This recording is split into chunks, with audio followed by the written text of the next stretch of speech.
வண்டார் கூழல் அறிவையோடும் பிரியாவகை பாகம் பெண்தான் மிக ஆனான் பிறை சென்னி பெருமானோர்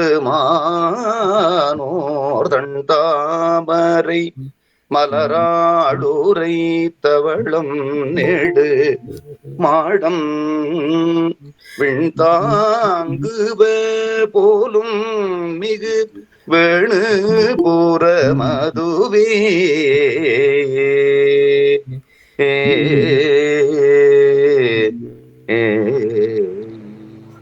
திருச்சிற்றம்பலம். ஐயா சிவாய நமக்கு. சிவாய சிதம்பரம். வன்மை தரும் ஆகமனூல் வைத்த பொருள் வழுவா உண்மை விளக்கம் உரை செய்ய திண்மதம் சேர் அந்தி நேர தந்தி முக தொந்தி வயிற்று ஐங்கரனை வந்த மர புந்தியுள் வைப்பா. திருச்சிற்றம்பலம். எல்லாம் வல்ல சிவகாமி அம்மையுடனாகிய அம்பலமான பெருமானது திருவருள் பெருங்கருணையினாலும் குரல் ரொம்ப கொஞ்சம் கம்மியா இருக்கிற மாதிரி இருக்கு ஐயா. என்னன்னு தெரியல, என்னுடைய இன்டர்நெட் ப்ராப்ளமானு தெரியல. உங்க குரல் ரொம்ப லோவா இருக்க மாதிரி இருக்கு ஐயா. மத்தவங்களுக்கு எப்படி இருக்குன்னு தெரியல. எல்லாத்துக்கும் கேக்குதா? கொஞ்சம் வால்யூம் கொஞ்சம் கம்மியா இருக்கு. மைக் கொஞ்சம் பக்கத்துல குருகுருடினாலும் பேரூர் மணிவாசகர் அருட்படி மன்றம் நடத்துகின்ற சைவ பாட வகுப்பிலே இணைந்து சிவபுண்ணியம் வருகிற தொண்டர்களின் திருவடிகளையும் நாம் படிக்கின்ற மெய்கண்ட நூல்களின் உரையாசிரியரும் சைவ பாட வகுப்பினுடைய நெறியாளருமான முதுவரும் புலவர் முனைவர் சென்னியப்பனாரையா அவர்களின் திருவடிகளையும் சிறமேல் கொண்டு மனப்பொழிமைகளாலே வணங்கி மகிழ்கின்றோம். நண்பர்களே, நாம் படிக்கிற நூல்களின் உரையாசிரியர் நமக்கு தெரிய வேண்டும் என்பதற்காக நான் அந்த படத்தை காண்பித்தால் மகிழ்ச்சியாக இருக்கும் என்று நான் நம்முடைய ஆனந்த் அவர்களிடத்திலே மகிழ்ச்சியோடு விண்ணப்பித்தேன். ஏனென்றால் நல்லாரை காண்பதும் நன்றே என்று நமக்கு சொல்லி வைத்தார்கள். இப்ப பாருங்க, நாம விபூதி பூசினா ரொம்ப கவனமா பூசுவோம். ஆனா அவர் விபூதி பூசில எங்காவது ஒரு ஒரு அழகு இருக்கிறது. அதனால திட்டமிட்டு பண்ண மாதிரி இல்லை பாரு. கிட்டத்தட்ட 50 விழுக்காடுக்கு மேல மெய்யப்பனும் கூட அப்படிதான் விபூதி பூசி இருக்கிறார். அப்படி இந்த உள்ளம் ஒன்றி பூசுகிற பொழுது அது நமக்கு வரும். எனவே இந்த மாதிரி வாழ்ந்த பெரியவர்களை எல்லாம் நாம் பார்க்கிற பொழுதும் வணங்குகிற பொழுதும் தான் நமக்கு ஒரு தெளிவும் ஒரு உண்மை அறிவும் நமக்கு கிடைக்கும் என்பதை இந்த நேரத்திலே சிறியன் உங்களுக்கு நினைவூட்டி, சென்ற வாரம் வகுப்பு வைப்பதற்கு வினையின் காரணமாக முடியாம போய்விட்டது. அதை அழகாக திருநாவுக்கரசு சுவாமிகள் திருக்கோவலூர் வீரட்டம் என்கிற தலத்துல போய் இந்த வினைகள் எப்படி நம்மை சூடும் என்று காட்டுகிறார். படைகள் போல் வந்து வினைகள் பக்க நின்று விடகிலா ஆதலாலே விகிர்தனை விருப்பி ஏற்றேன். வினை வளம் இருக்கிறதே, அது யாரையும் சும்மாவிட. வினை வளம் என்றே திருக்கோவையாரிலே ஆசிரியர் காட்டினார். எனவே அந்த வினை வளம் காரணமாக என்ற வாரம் உங்களோடு இணைய முடியவில்லை. அதற்காக நான் உங்களிடத்திலே மன்னிப்பு கேட்டுக்கொண்டு கூடுதல் வகுப்பை கேட்டேன். நீங்களும் மகிழ்ச்சியோடு இசைவு தெரிவித்து இன்றைய வகுப்புல இணைந்திருக்கிறோம். ஓரளவு இப்ப சவுண்டு கேக்குதா? இன்னும் கொஞ்சம் கம்மியா தான் இருக்கு ஐயா. ஆக்சுவலா என்னன்னு தெரியல. எனக்கு என்னுடைய லேப்டாப் ப்ராப்ளம்னு நினைக்கிறேன். நீங்க சொல்றபடி சொல்லுங்க ஐயா. சரி சரி செய்ய எப்படி இருக்கு? கிளியரா இருக்குங்க ஐயா. இப்ப கொஞ்சம் கிளியரா இருக்குதுங்கய்யா. முன்னத்துக்கு கொஞ்சம் பரவாயில்லையா இருக்குதுங்கய்யா. சரியா இருக்குங்கய்யா, சரியா இருக்கு. தொடரலாங்கய்யா. இது ஒரு சில இடங்கள்ல மைக் குறைவா இருக்கு, மைக் ஒரு சில இடங்கள்ல நல்லா இருக்குங்கய்யா. முடிஞ்ச மைக்க பக்கத்துல வச்சுட்டீங்கன்னா. மனவாசம் கடந்தார் அருளி செய்த உண்மை விளக்க நூலை சிந்திக்கக்கூடிய புண்ணியத்தை பெற்றிருக்கிறோம். அதில மாணவராகிய மனவாசம் கடந்தார் தன் ஆசிரியராகிய மெய்கண்ட தேவ நாயனாரிடத்தில தனக்கு முன்னமே தெரிந்திருக்கிற சில செய்திகளை பற்றி தெளிவாக அவர் தெரிந்து கொள்வதற்காக சில வினாக்கள் கேட்கிறார். அதிலே ஆறாறு தத்துவம் ஏது, ஆணவம் எது, மாறா வினை ஏது, மற்றவற்றின் வேறாக நான் ஏது, நீ ஏது, நாதன் நடம் அஞ்செழுத்துதான் ஏது, தேசிகனே சாற்று. அருமையான கேள்வி. இந்த கேள்வி கேட்ட உடனே ஆசிரியருக்கு மாணவன் மேல மிகுந்த ஒரு அன்பு வருகிறது. அப்பொழுது மாணவனை பார்த்து ஒரு அன்பு மேலீட்டின் காரணமா அவர் சொல்லுகிறார், ஆனந்த யோகம் நிகழ் புதல்வா. நான் இந்த வகுப்பு சொல்லுகிற பொழுது சொன்னேன், நம்ம பிள்ளைகள் யாராவது ஒரு விவரமா ஒரு கேள்வியை கேட்டுவிட்டால் அந்த குழந்தை மேல ஒரு பிரியம் அதை எடுத்து மடியில வச்சு நம்ம எல்லாரும் அன்பு பாராட்டும். கொஞ்சம் தெரிகிற மொழியில சொன்னா அந்த குழந்தையை கொஞ்சுவோம். அது மாதிரி மாணவனாக இருக்கிற தன்னுடைய சீடனை மகனே என்று பாராட்டுகிறான். ஏன்? அவனுக்கு அப்படி ஒரு விவரமான கேள்வி கேட்டிருக்கான். ஆனந்த யோகம் நிகழ் புதல்வா என்று. ஆக நாம் எல்லாரும் மனவாசம் கடந்தாருக்கு பிள்ளைகள் ஆகிவிட்டோம். புதல்வா என்று சொல்லி அந்த கேள்விகளுக்கு நான் பதில் சொல்ல போகிறேன். உந்தனக்கு உள்ளபடி இத்தை உரைக்கிறேன், கவனமாக கேட்பாயாக என்று. அதுல உரைக்க கேள் என்பதை தொடர்ந்து கொண்டு வருவார். உந்தனக்கு என்பதை தொடர்ந்து கொண்டு வருவார். ஆகமங்கள் என்பதை தொடர்ந்து கொண்டு வருவார். அடைவிலே என்பதை தொடர்ந்து கொண்டு வருவார். இது அந்த பாட்டுகள்ல நாம தொடர்ந்து பார்த்ததை உங்களுக்கு நினைவிருக்கும். இனி ஆறாறு தத்துவம் ஏது என்ற கேள்விக்கு பதிலளித்து ஆணவம் எது என்று சொன்னார். ஆணவம் அறியாமை என்று காட்டினார். அதற்கு உரை எழுதிய முதுபெரும் புலவர், உயிரினுடைய அறிவை மறைத்து அறியாமையை தந்து நிற்பது. கொஞ்சம் நிலவுல நாம வைத்துக் கொள்ள வேண்டும். உயிரினுடைய அறிவை மறைத்து அறியாமையை தந்து நிற்பது. இதுதான் உயிரினுடைய ஆணவத்தினுடைய செயல். ஆசிரியர் என்ன காட்டினார்? ஆணவம் எது என்று கேட்டார். இதான் கேள்வி, மாணவன் கேள்வி. ஆணவம் எதுன்னு கேட்டார். அப்பொழுது ஆசிரியர் அறியாமை ஆணவம் இவ்வளவுதான் காட்டினார். மீண்டும் விளங்குறதுக்காக என்ன செய்தார்? அறியாமை ஆணவம் என்று சொல்ல, ஆணவம் உன்னுடைய அறிவை மறைக்கும். கூடுதலா அறியாமையை தந்து நிற்கும். இது ஆணவம் என்று அந்த இடம் நாம நல்ல ஞாபகம் வைத்துக் கொள்ளணும். பாருங்க, பொருள்ல 1 2 3 4 காட்டார். அறியாமை ஆணவம். இது என்ன செய்யும்? நல்ல ஞாபகம் வச்சுக்க வேண்டிய இடம்.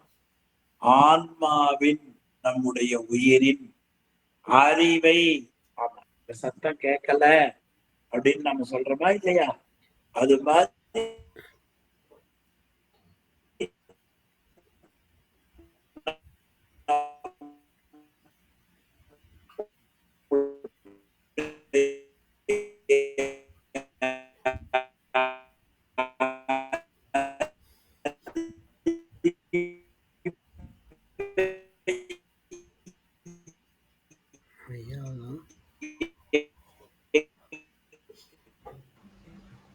ஐயா வாய்ஸ் பிரேக் ஆகி கேட்கலீங்க ஐயா. எல்லாரும் கேக்குதா?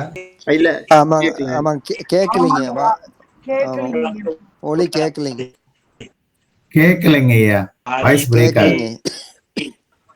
விளங்க ஒட்டு இது ஒரு வேலை செய்யுது. இரண்டாவது அறியாமையை தந்து நிற்பது. கொஞ்சம் தொண்டர்கள் இந்த சொல்ல நெஞ்சில நன்றாக ஐயா உங்க வாய்ஸ் நல்லா பிரேக் ஆகுதுங்கய்யா.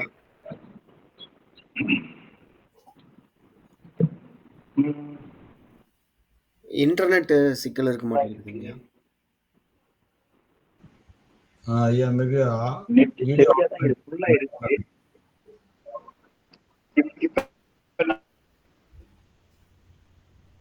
வீடியோ ஆஃப் பண்ணிட்டு போனா இன்னும் கொஞ்சம் கூட பெட்டரா இருக்கும்னு நினைக்கிறேன். பிரேக் ஆகுதுங்க ஐயா. அது நெட் ப்ராப்ளமா என்னன்னு தெரியல. நல்லா இருக்கா கண்ணே? நெட் ப்ராப்ளம் தாங்கய்யா, கொஞ்சம் இதாகுதுங்கய்யா.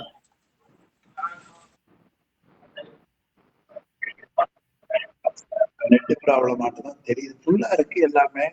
சரி.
ஆணவத்தை பத்தி பாடம் எடுத்தோம், ஆணவம் அதை மறைக்குது பாருங்க.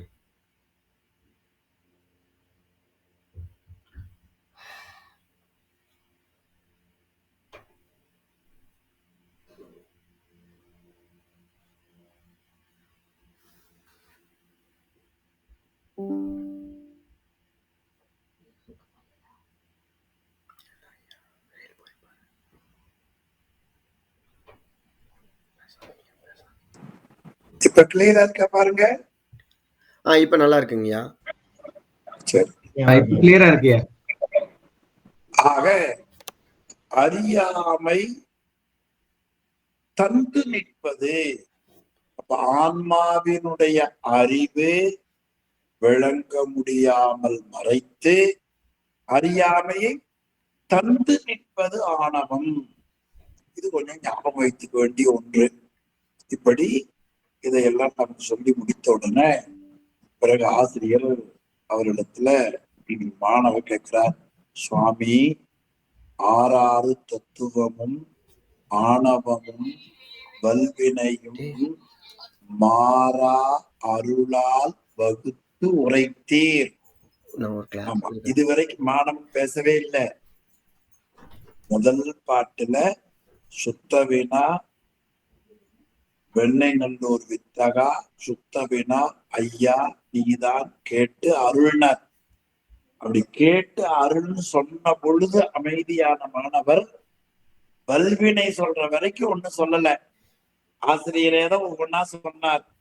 நான் ஆறாறு தத்துவத்துல ஆன்ம தத்துவம் சொன்னேன், வித்யா தத்துவம் விளம்ப கேள், சுத்த தத்துவம் விளம்ப கேள், இதையெல்லாம் சொல்லி வந்தார். இப்போ ஆறாறு தத்துவமும் ஆணவமும் வல்வினையும் கருணையின் காரணத்தினாலே எனக்கு நீங்கள் அருள் செய்தீர்கள். அப்படியே சொல்றார்.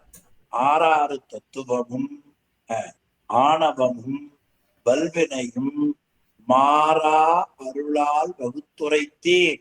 அப்ப இதுவரைக்கும் சொன்ன செய்தியை அமைதியா இருந்து மாணவர் புரிந்து கொண்ட காரணத்தினால நீங்க எனக்கு தனித்தனியா விளக்கமா வகுத்து உரைத்தீர்கள். இப்ப அவர் மீண்டும் நினைவூட்டுகிறார், சுவாமி இந்த 6 தத்துவத்தோடும் ஆணவத்தோடும் வல்வினையோடும் நான் உழன்று கொண்டிருக்கிறேன். தேர்கூட்டத்துல நான் காணாம போனதை போல இந்த தத்துவத்துக்குள்ளேயும் ஆணவத்துக்குள்ளேயும் வல்வினைக்குள்ளேயும் நான் எது நான் என்று எனக்கு தெரியாமல் மயக்க அறிவிலே இருக்கின்றேன்.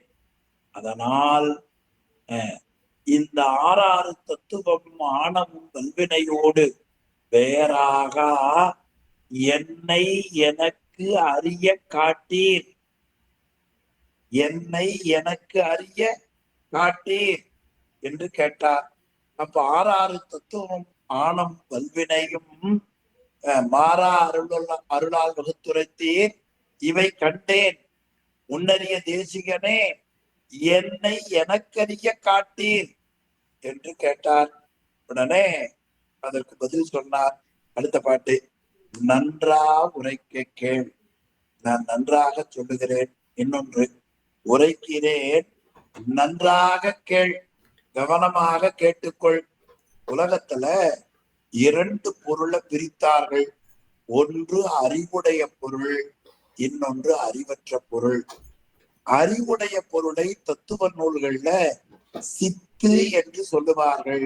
அறிவற்ற பொருளை அசித்து என்று சொல்லுவார்கள். அப்ப சித்து அறிவுடையது, அசித்து அறிவில்லாதது. இந்த 2 சொல்லை பொருளை ஞாபகம் வைத்துக்கணும். அறிவுடைய பொருளை சித்தென்றும் அறிவில்லாத பொருளை அசித்தென்றும் சொல்லுவார்கள். இப்ப அவர் சொல்லுகிறார், நல்ல சித்தின் முன் அசித்து இங்கு ஒன்றாது. அருமையான தொடர் சொன்னார் பாருங்க. ஆமா, நல்ல சித்தின் முன் பேரறிவாக இருக்கக்கூடிய பரம்பொருளாகிய சிவம், அது நல்ல சித்து. நல் என்கிற சொல் ரொம்ப அருமையானது. காரைக்குடி பக்கம் நல்ல நல்ல நல்ல நல்லா என்று சொல்லுவார்கள்.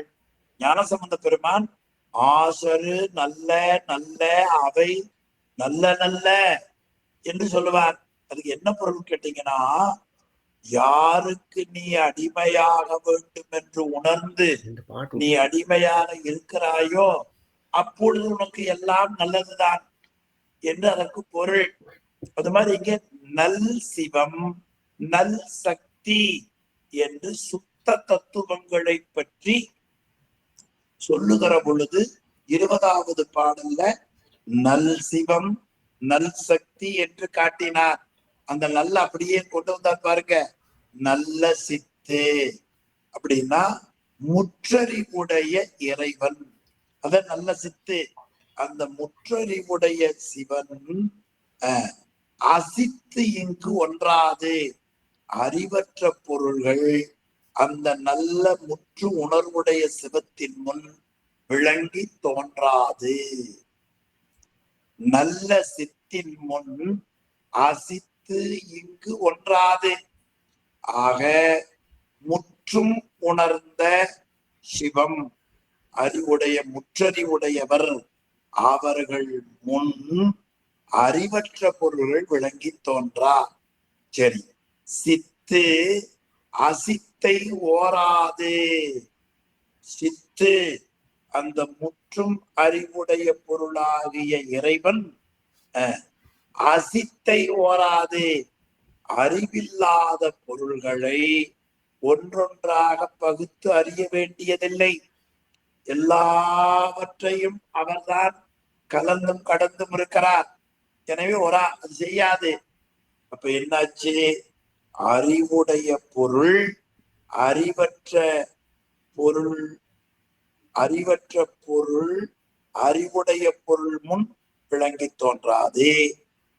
இனி அறிவுடைய பொருள் அறிவற்ற பொருளை தனித்தனியா ஒன்னும் பார்க்க வேண்டியதில்லை.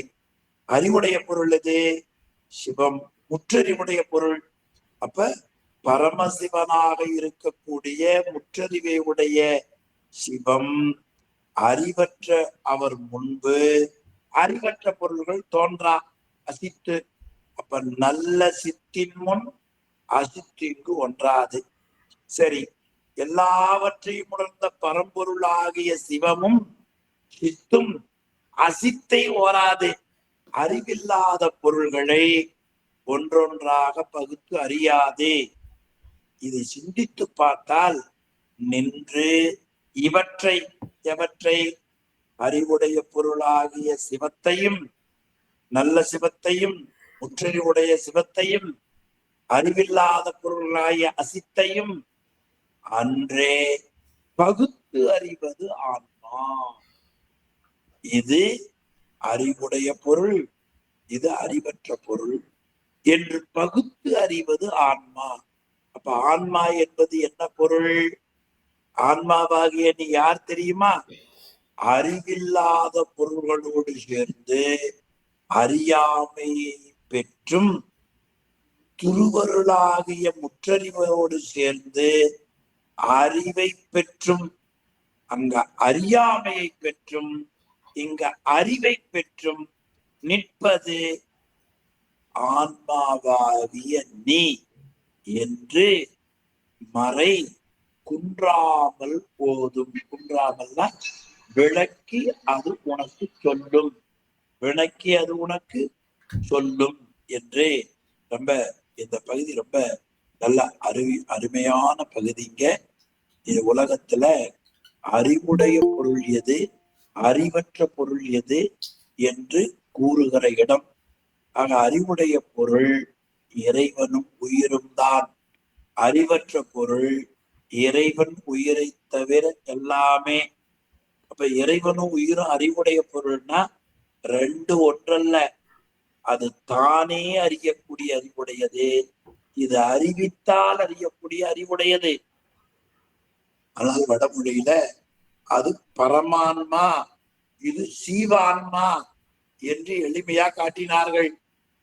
உயிராகிய நீ ஆன்மாவே அசித்தோடு சேர்ந்து அசித்தாகவும் சித்தோடு சேர்ந்து சித்தாகவும் நீ இருப்பாய் என்று இந்த திருப்பாடல்ல அருமையா காட்டினார்.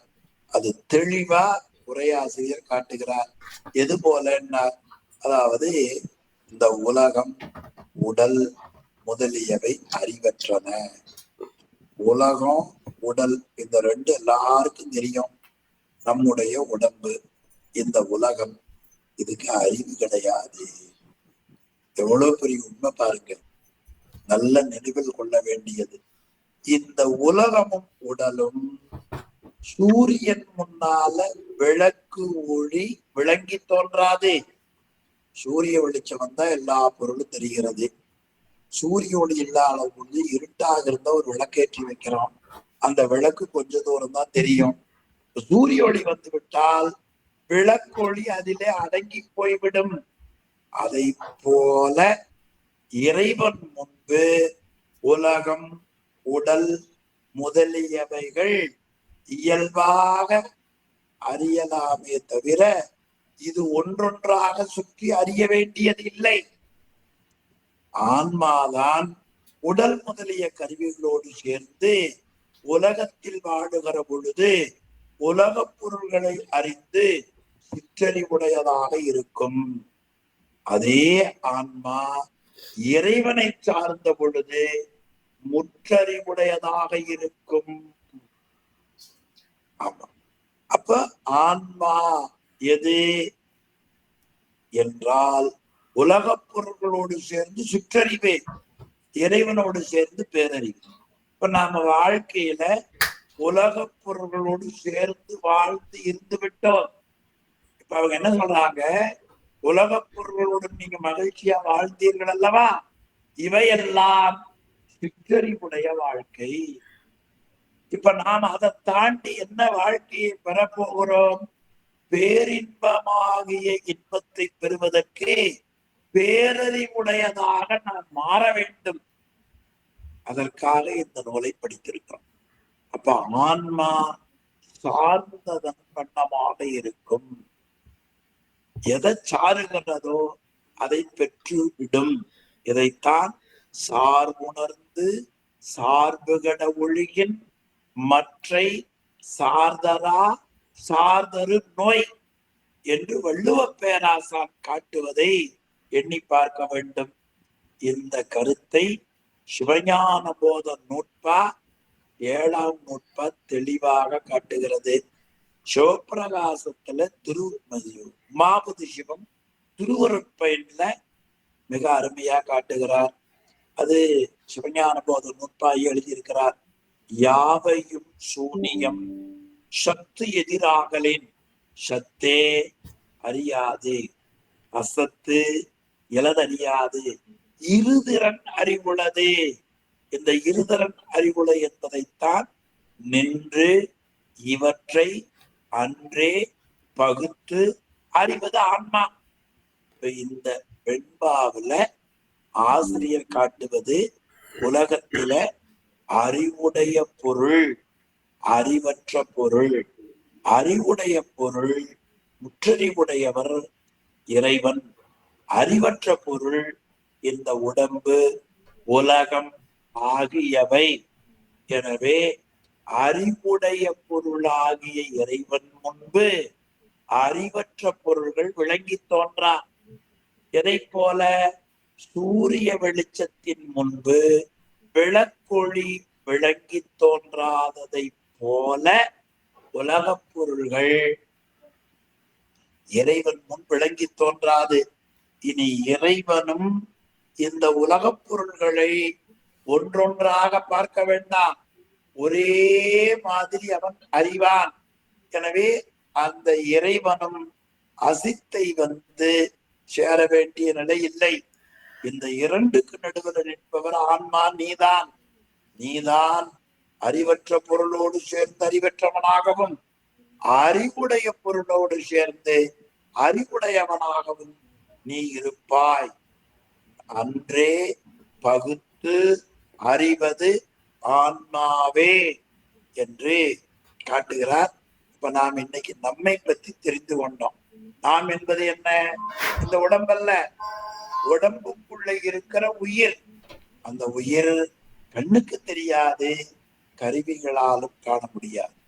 அந்த உயிர் உலகப் பொருள்களோடு சேர்ந்திருக்கிற பொழுது அதையே பற்றி அந்த அறிவை பெறும்.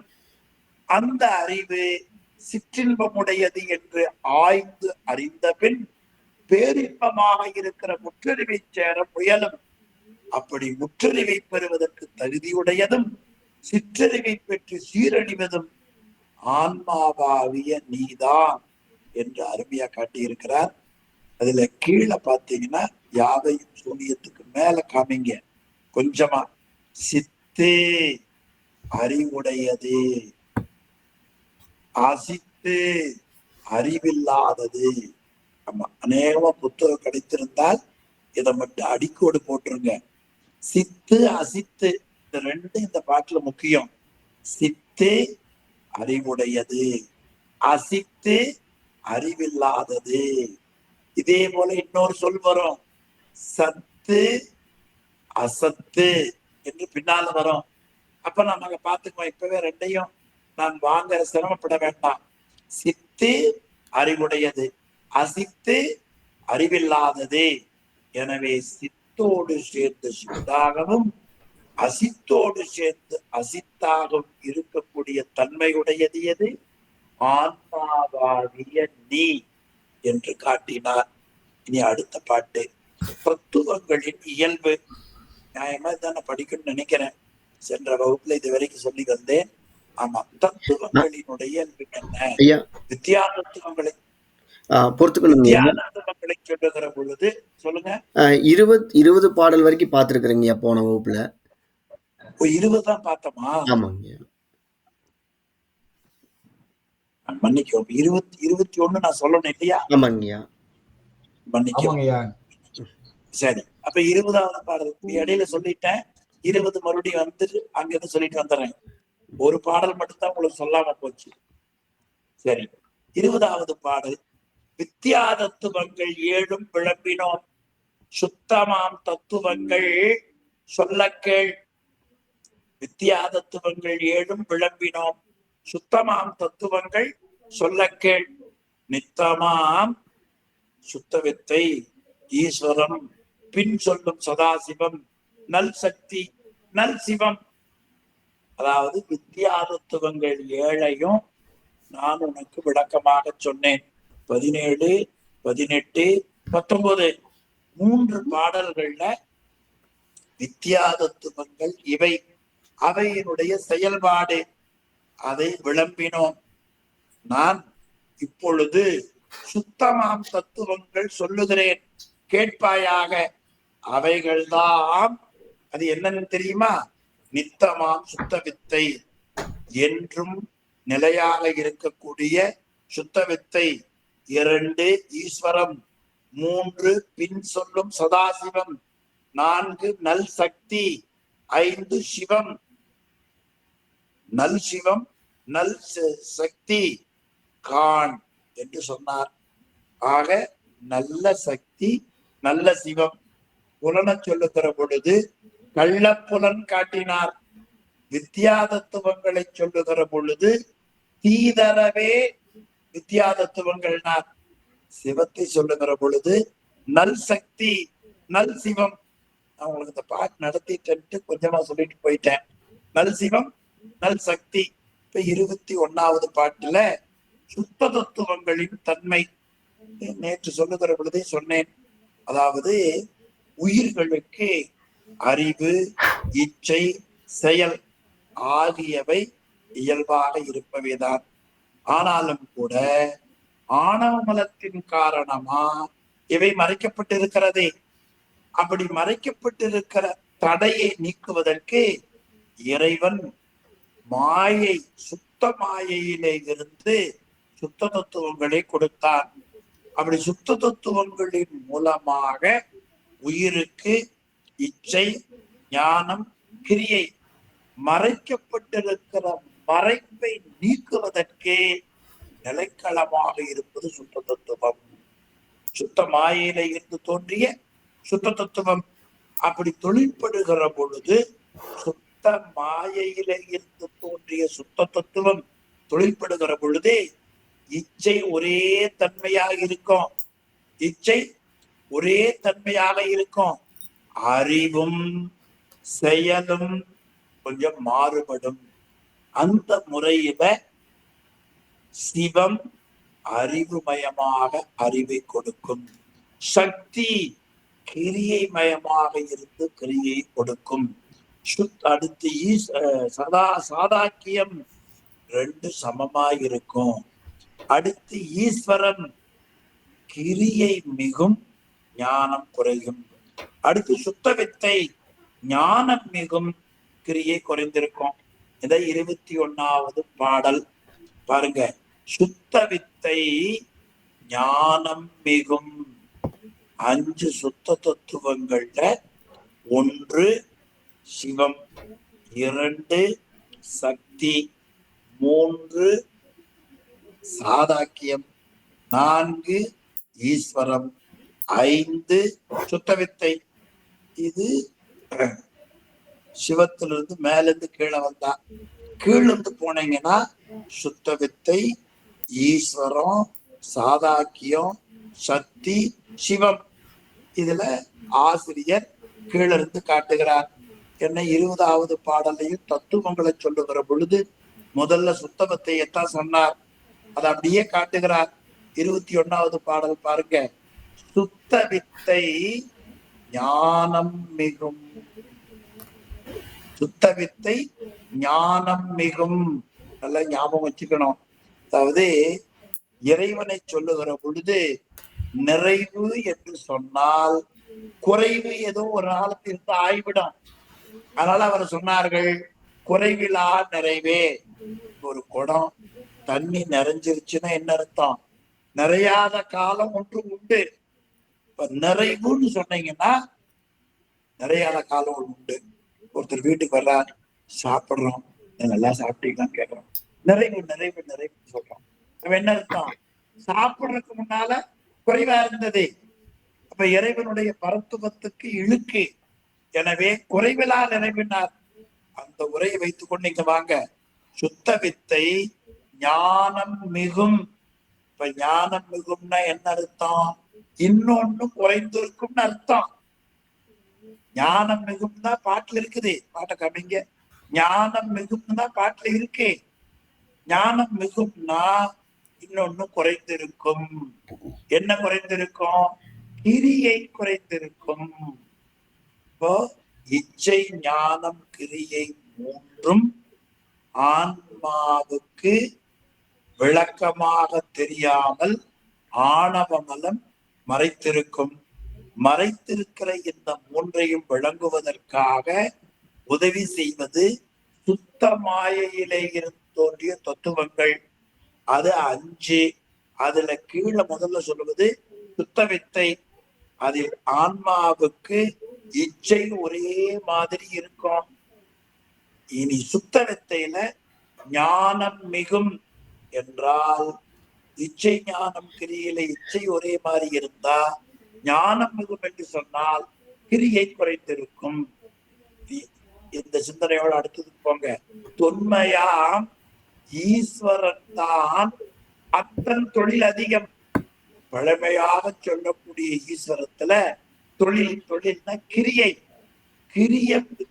மிகுதியாக இருக்கும். அப்ப தொழில்னா கிரியைன்னு பொருள். கிரியை மிகுதியாக இருக்கும். ஞானம் பொறுத்திருக்கும். இனி சாதாக்கியம் ஒத்தல் இவை சாதாக்கியம். இப்ப என்ன முடிச்சாரு? சுத்த வித்தையில ஞானம் மிகுதியாக இருக்கும், கிரியை குறைந்திருக்கும். ஈஸ்வரத்துல கிரியை மிகுதியாக இருக்கும், ஞானம் குறைந்திருக்கும். இது போல ஆக்கியிடும். ஒத்தல் இவை சாதாக்கியம். ஞானமும் கிரியையும் சரிசமமாக இருக்கும். இனி சக்தி சிவம். சக்தி கிரியை வடிவமாக இருக்கும், சிவம் ஞான வடிவமாக இருக்கும். இப்ப சக்திக்கு கிரியை உருவம், சிவத்துக்கு ஞானம் உருவம். அது ஆதார ஞான உருவம். சக்திக்கு எது ஆதாரம்? கிரியை. சிவத்துக்கு எது ஆதாரம்? ஞானம். எனவே நமக்கு வெளிப்படுவதற்காக, நம் அறிவிலே ஞானத்தை விளக்குவதற்காக, கிரியை விளக்குவதற்காக இறைவன் ஞான வடிவமாக, அம்மை கிரியை வடிவமாக இருக்கிறார்கள் என்பதை இந்த பாடல்ல சொன்னார். இனி 22வது பாடல். 6 தத்துவமும் சொன்னோம். 6 தத்துவம் 36. 6 தத்துவம் எவை? பூதம் 5, புலன் 5, அறிகருவி 5, குளிர்கருவி 5, அந்த கரண 4, ஆக 24. வித்யா தத்துவம் 7, சிவ தத்துவம் 5, 24 கூட்டல் 7 கூட்டல் 5 36. சொன்னோம் அடைவாக மாறா மலம் இரண்டும் சொல்லவா கூறில். மலம் 2. இது 2வது கேள்வி. 6 தத்துவம் ஏது? ஆணவம் எது? மாறாவினை ஏது? இந்த 2 கேள்விக்கும் ஒரே பாட்டுல ஒரே வரியில விளக்கம் சொன்னார். ஆணவம் அறியாமை ஆணவம். நீ அடுத்து நீயான சுகதுக்கம் வினை. அப்போ கேள்வியில ஆணவம் எதுனார்? ஆணவம் எது தெரியுமா ராஜா? அறியாமை. ஆணவம் என்பது என்ன? அறியாமை. அப்பவே உங்களுக்கு விளக்கமா சொன்னேன். அறியாமைன்னு என்னன்னா, நான் வகுப்புல சொல்ல வரும் பொழுது புரியறதுக்காக சொன்னேன். 2 பேர் இந்தியாவில வண்டியில போயிட்டு இருந்தாங்க. போற பொழுது கணவன் மனைவியும் வண்டியில இப்ப ஹெல்மெட் போடணும். ஹெல்மெட்ல பாத்தீங்கன்னா ஒரு பக்கமா இப்படி மறைச்சிருக்கும், முன்னால ஓப்பனா இருக்கும். ஹெல்மெட் ஞாபகம் இருக்கா இல்லையா? இருக்கு. இப்ப மனைவி கையில கொடுத்துட்டார். வண்டியில போகும்போது அவர் கெட்ட நேரம் மனைவியுடைய அப்பாவை பத்தி ஏதோ பேசினார். கொஞ்சம் கருத்தா வேறையா போச்சு. மனைவி கோபம் வந்துருச்சு. இத பேசிட்டு இருக்கிற பொழுது தூரத்துல அங்க காவல் அதிகாரி போலீஸ்காரர் இருந்தார். ஹெல்மெட் பார்த்தா ஃபைன் போடுவார்ல, அதனால என்ன பண்ணார், ஹெல்மெட்டை போடுனார். இந்த அம்மா கோபம் வந்தாங்களா, இப்படி போட வேண்டிய ஹெல்மெட் இப்படி போட்டாங்க. என்ன ஆயிருக்கு நினைக்கிறீங்க? எதிர்த்தாப்புல போற வண்டியில ஒரு 2 பேரும் காயப்பட்டார்கள். இப்ப நம்முடைய கண்ணை அது மறைப்பது போல அறிவை மறைப்பது ஆணவம். அறிவை மறைப்பது ஆணவம். அப்ப அறிவை மறைப்பது ஆணவம். அதத்தான் நான் அப்பவே சொன்னேன். ஆணவம் என்ன செய்யும்? உன்னுடைய அறிவை விளக்க ஒட்டாமல் மறைத்து, பிறகு அறியாமையை தந்து நிற்பது. அறியாமையை தந்து நிற்பது. தந்து நிற்பதுன்னா என்ன தெரியுங்களா? கேட்காமையே கொடுக்கிறது. இறைவன் அப்படித்தான் கொடுப்பார். தந்தது உன் தன்னை, கொண்டது என் தன்னை. தந்தது உன் தன்னைன்னு திருவாசகம். இறைவனே, நீங்கள் என்னை ஏற்றுக்கொண்டு உங்களை என்னிடத்துல கொடுத்து விட்டீர்கள். உங்களால எனக்கு என்ன பயன் தெரியுமா? அந்த ஒன்றில்லா ஆனந்தம் பெற்றேன். என்னால உங்களுக்கு என்ன பயன் இல்லையா? அது மாதிரி இறைவன் என்ன செய்வார்? கேட்காமையே அவரை கொடுப்பார். ஆணவம் என்ன செய்யும்? கேட்காமையே அறியாமையை கொடுக்கும். தந்து நிற்பது. இது மெய்கண்டாளருடைய சிவஞான போதமும் அஞ்ஞானம் காட்டும் ஆணவம். ஆக ஞானத்துக்கு எதிர்மறையா அஞ்ஞானத்தை காட்டுவதுனால் அடுத்து சிவஞான மாபாடியும் விபரீத உணர்வை பயக்கும் நாள். சிவபிரகாசம் அறிவு முழுதையும் மறைக்கும் நாள். எளிமையா அறியாமை ஆணவம். அறியாமை ஆன்மாவின் அறிவை விளங்க முடியாமல் மறைத்து அறியாமை வந்து நிற்பது. இது ஆணவம். அடுத்து மலம். அது என்னன்னு கேட்டா சுகம் துக்கம். நாம சுகமா இருக்கிறோம், அது புண்ணியத்தின் காரணமா. துன்பப்படுகிறோம், பாவத்தின் காரணமா. புண்ணியத்தை நல்வினை என்று சொல்லுவார்கள், பாவத்தை தீவினை என்று சொல்லுவார்கள். இந்த 2 வினையைத்தான் இருள் சேர் இருவனையும் சேரா இறைவன் பொருள் சேர் புகழ் புரித்தார் பாட்டு என்று வள்ளுவ பேராசான் காட்டுவதை நாம் பார்க்கிறோம். அப்ப வினை என்பது, கேள்வி என்ன? ஆணவம் எது? மாறா வினை ஏது? மாறா வினை ஏது? வினை என்பது நமக்கு இருக்கக்கூடிய சுகம் துக்கம். சுகம் என்பது என்ன? நல்வினையின் காரணமா. துக்கம் என்பது என்ன? தீவினையின் காரணமா. இந்த சுகமும் துக்கமும் தான் குறி. குறின அடையாளம். குறின என்ன பொருள்? அடையாளம். உனக்கு சுகம் வந்தா போன ஜென்மத்தில் நல்வினை பண்ணிக்கிறோம், துக்கம் வந்தா போன ஜென்மத்துல பாவம் பண்ணிக்கிறோம். அதுதான் வினை என்று கொள்வாயாக. அடுத்த பாட்டு மாணாக்கன் தன்னை அறிய வேண்டல். இது நான் உங்களுக்கு அப்பவுமே சொன்னேன். 6 தத்துவமும் 6 தத்துவம் எது? 36 தத்துவம். ஆணவம் உயிரின் அறிவு விளக்க ஒட்டாமல் அறியாமை தொந்து நிற்பது. வல்வினை எது? சுகதுக்கம். மாறா அருளால் வகுத்துரைத்தேன், இவை கண்டேன் அப்படின்னா இதை பற்றி நான் ஓரளவு தெரிந்து கொண்டேன். இனி தத்துவத்தோடும் ஆணவத்தோடும் வல்வினையோடும் வேறாக என்னை எனக்கறிய காட்டி முன்னறிய தேசிகனே. ஆமா, ரொம்ப அருமையா காட்டினார். நினைதற்கரிய நட்பண்புகளுடைய ஞான குருவே என்று கேட்டார். அப்படி கேட்டதும் ஆன்மாவை பற்றி 24வது பாடல்ல அறிவுடைய பொருளோடு சேர்ந்து அறிவுடையதாகவும் அறிவற்ற பொருளோடு சேர்ந்து அறிவற்றதாகவும் இருப்பவர் நீதான் என்று நிறைவு செய்தார். 25வது பாட்டு அப்பவே பார்த்துட்டோம்.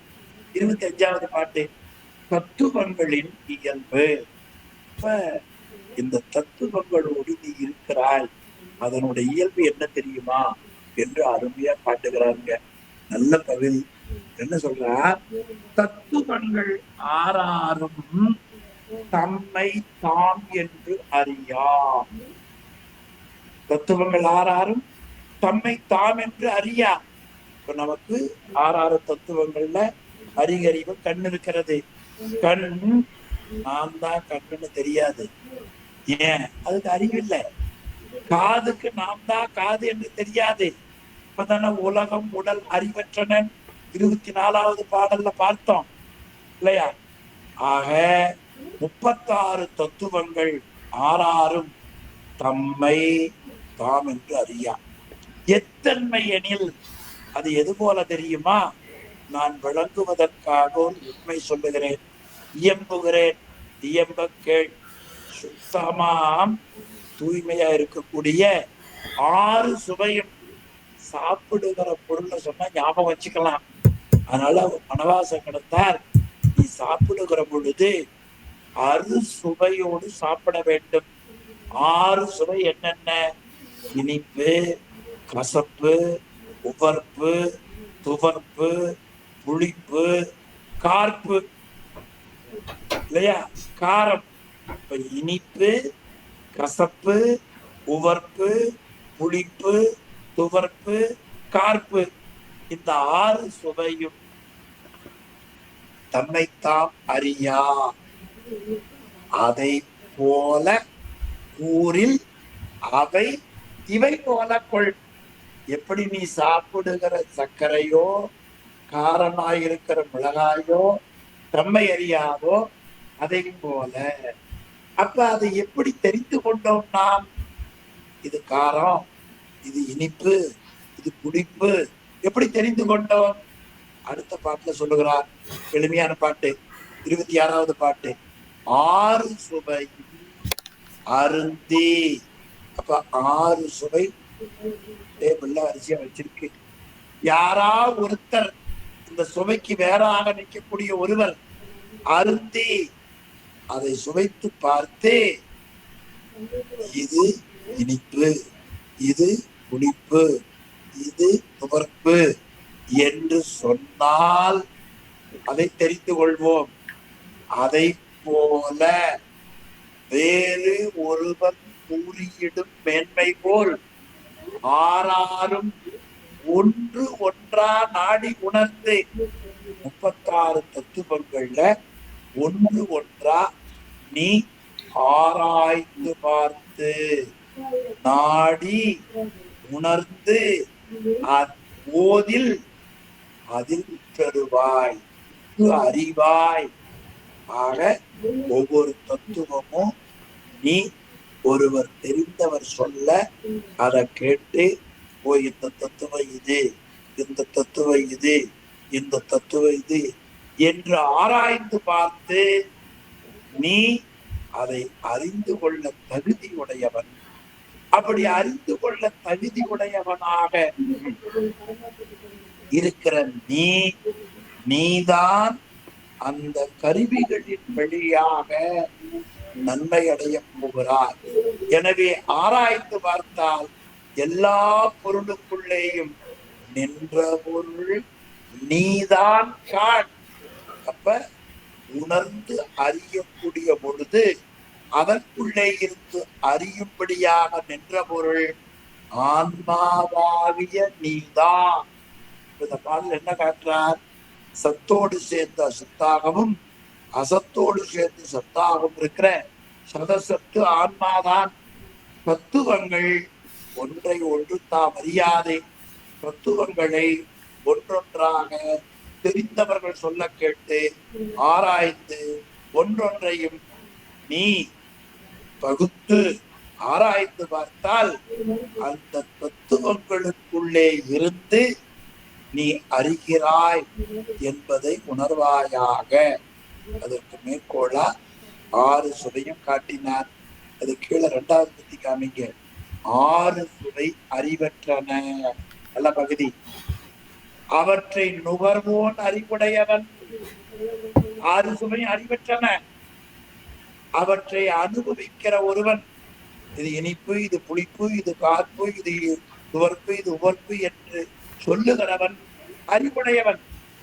அதை போல தத்துவங்கள் அறிவற்றன.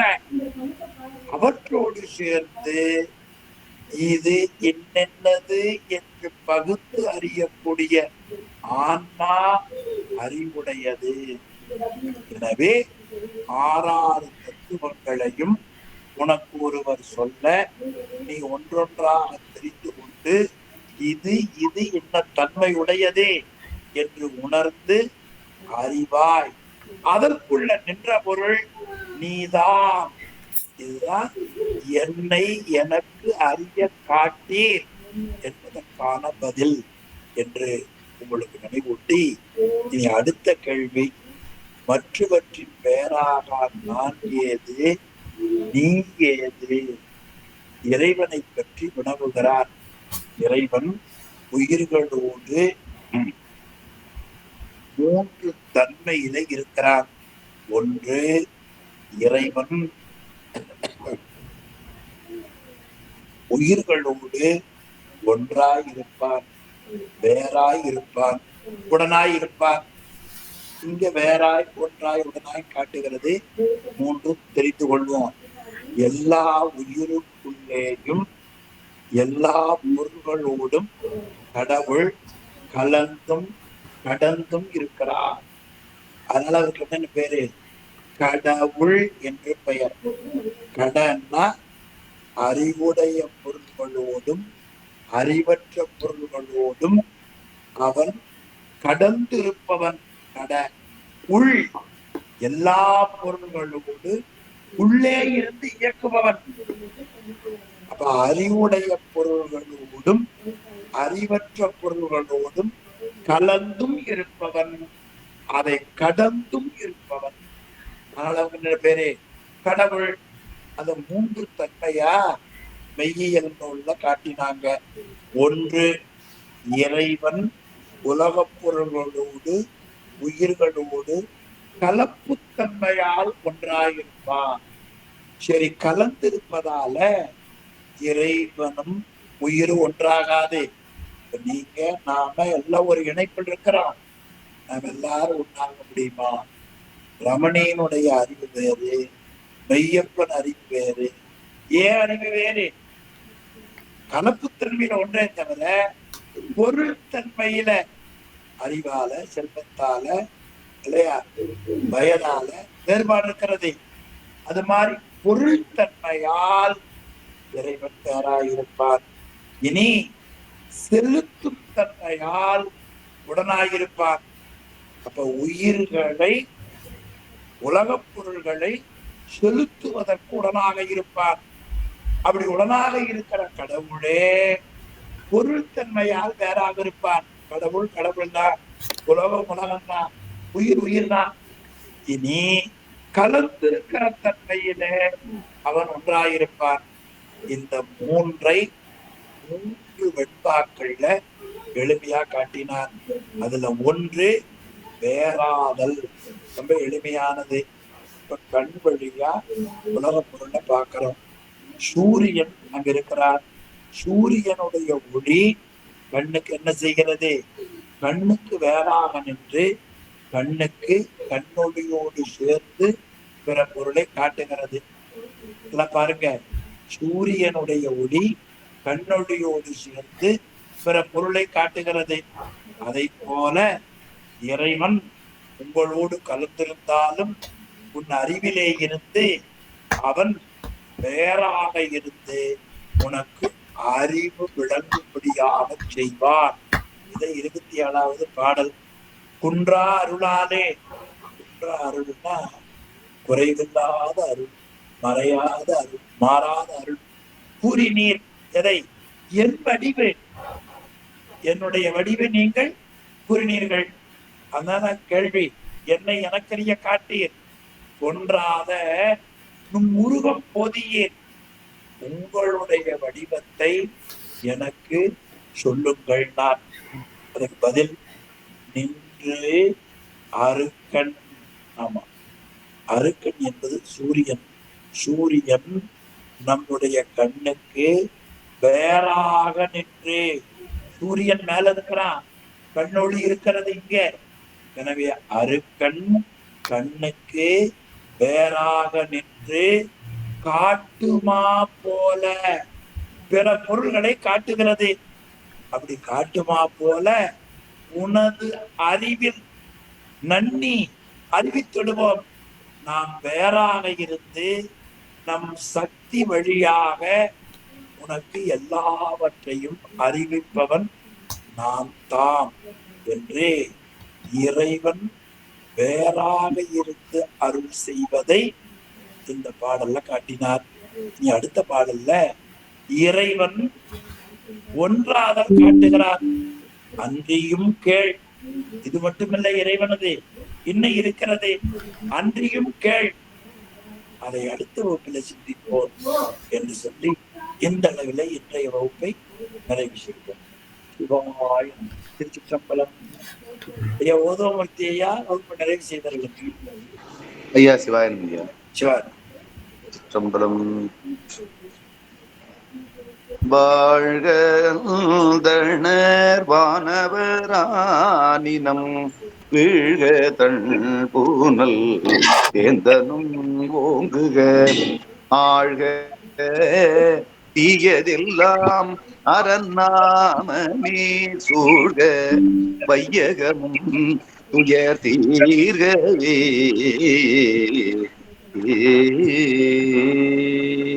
திருச்சிற்றம்பலம். தென்னாடுடைய சிவனே போற்றி, எந்நாட்டவர்க்கும் இறைவா போற்றி.